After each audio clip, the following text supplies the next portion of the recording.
Der Außenminister der USA Antony Blinken warnte davor, dass China in einigen Bereichen wie Infrastruktur und Technologie bereits weiter sei. Ergreife man nicht die erforderlichen Maßnahmen, werde die Wettbewerbsfähigkeit der USA darunter leiden.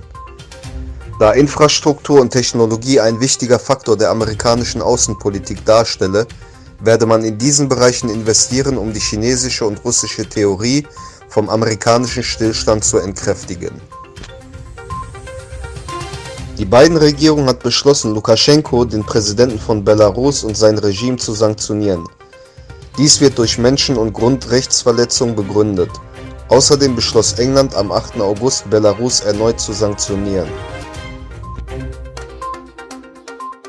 Weil China gegen die Krypto- und Mining-Industrie vorgeht, könnte die USA zur neuen Hochburg der Krypto- und Mining-Industrie werden.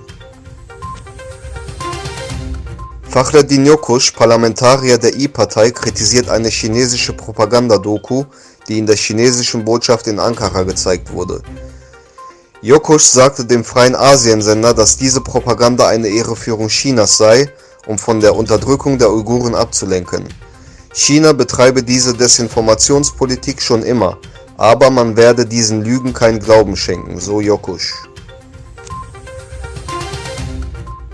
Wie der Verteidigungsminister der USA Lloyd Austin mitteilte, hat das Pentagon eine Impfpflicht für alle US-Soldaten ab Mitte September beschlossen. Der Präsident Biden erklärte, er unterstütze die Entscheidung nachdrücklich. In Beihai in der Region Guangxi ist ein Boot mit 30 Passagieren gekentert. Dabei sind 8 Personen gestorben und 5 wurden verletzt.